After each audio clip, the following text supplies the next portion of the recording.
Today we will discuss what is perhaps the most controversial bill in the Trump history, the rift within the Republican Party, and who, from Elon Musk to Marjorie Taylor Greene, is throwing their support behind him. If you're ready, let's lay out the facts and contradiction one by one. If you want to see more videos like this and similar analysis, don't forget to subscribe to the channel, like the video, and share your thoughts in the comments. Let's go.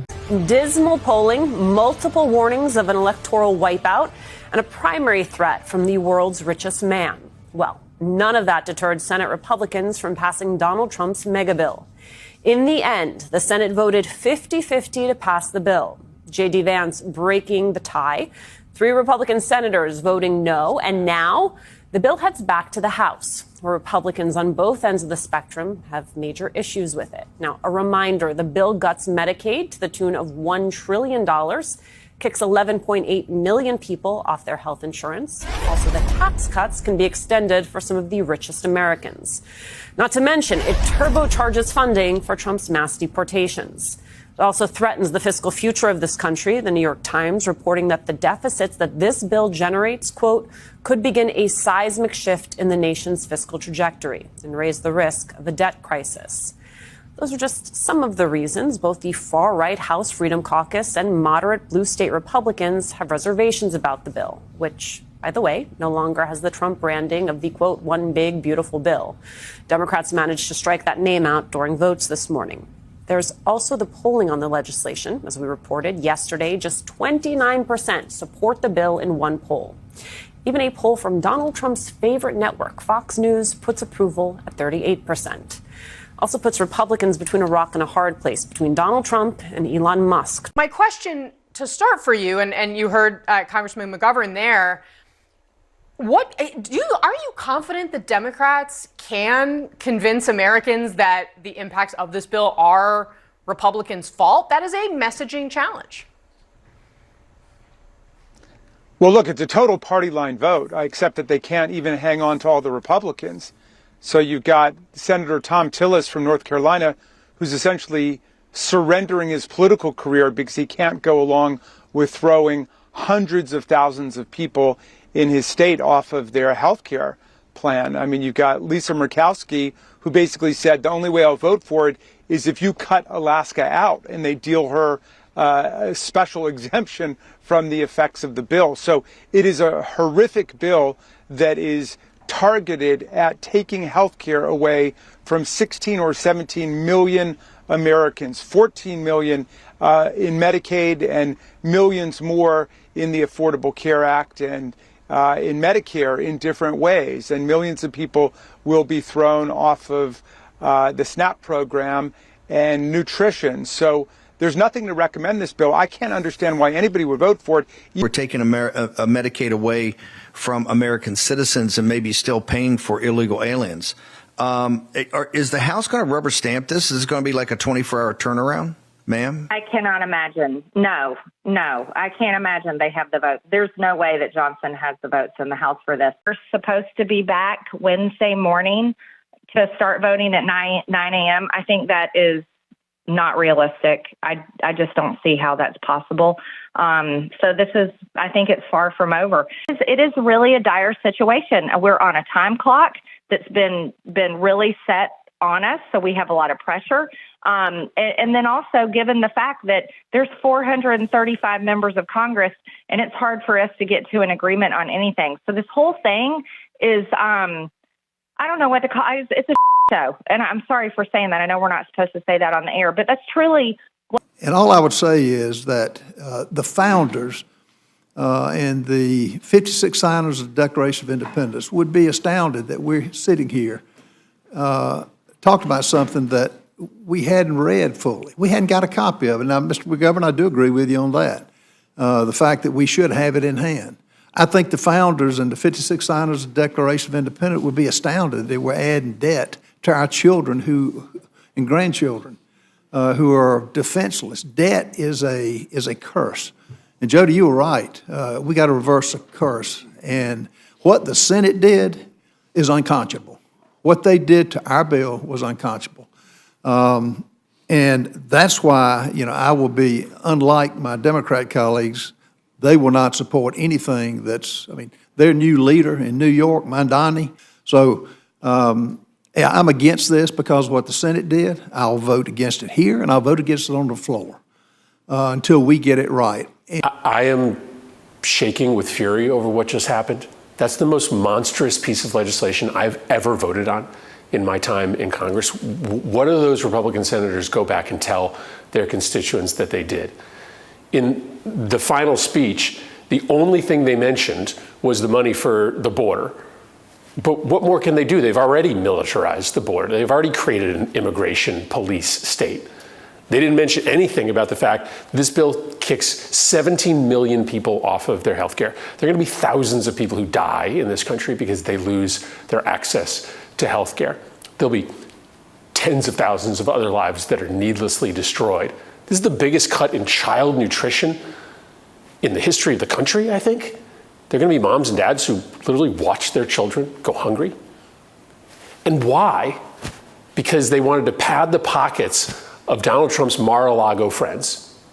That's the only reason that they are throwing people off of health care, that they are rendering little children hungry so that some billionaire can get an extra $200,000 tax cut. It's just repulsive what they did. Now, it hasn't passed the House. There is a small but not insignificant chance that we can stop this bill before it gets to the president's desk. So let's get to work. Let's keep fighting. Let's not give up.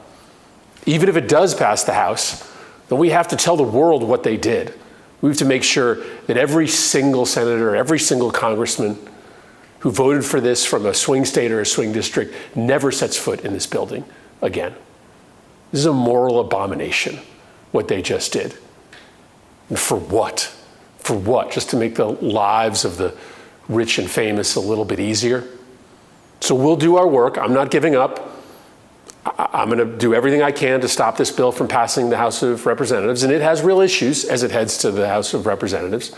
But if it does become law, we're going to make sure these people pay politically for what they do. Can you respond to the CBO estimate that the Senate bill would increase the deficit by nearly $3.3 trillion? This is one of the most fiscally conservative pieces of legislation that has ever made its way through Capitol Hill. There's $2 trillion in mandatory savings in this bill. And not only that, the projected growth that this bill will bring to our economy. It will be an economic boom. The Council of Economic Advisors has an analysis that shows that the bill will generate $4.1 trillion in economic growth, and it will cut taxes, putting more money back into the American people's pockets. That's why this president wants this bill to pass, and I know he's busy working the phones and doing what he needs to do today to make it happen. So we'll see you all later. Thank you. We'll see you in Florida tomorrow.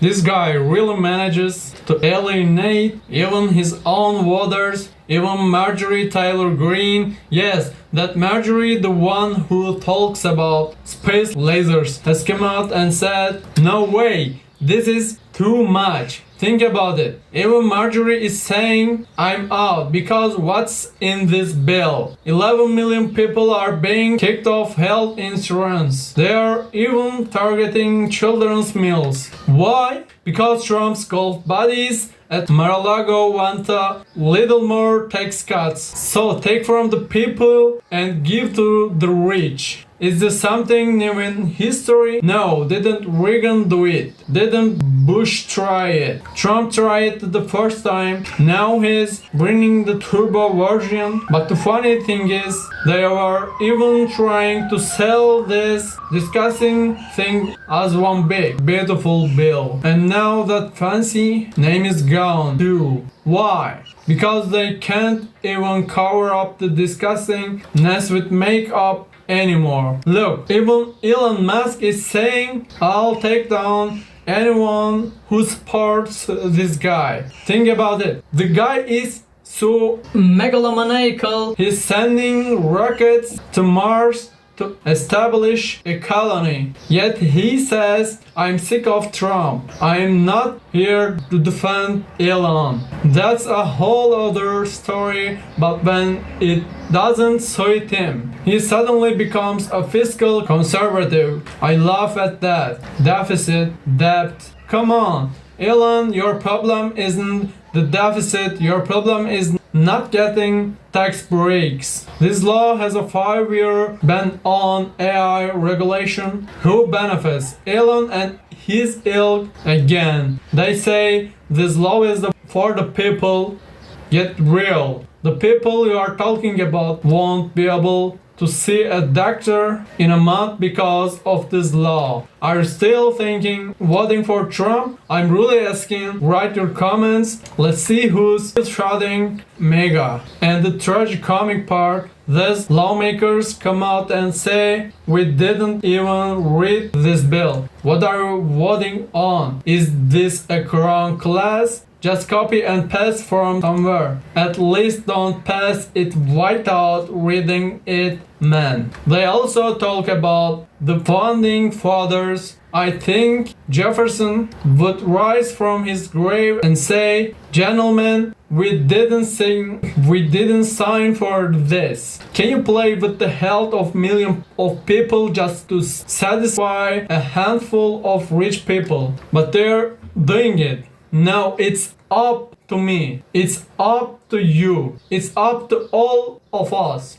Let everyone hear about this scandal. Give it a like. Leave a comment. Send it to a friend. Let everyone know who supported Trump's big beautiful disaster. This is America, brother. No one can get away with anything. If you watch this far and want to see more, don't forget to subscribe to the channel, like the video, and share your thoughts in the comments.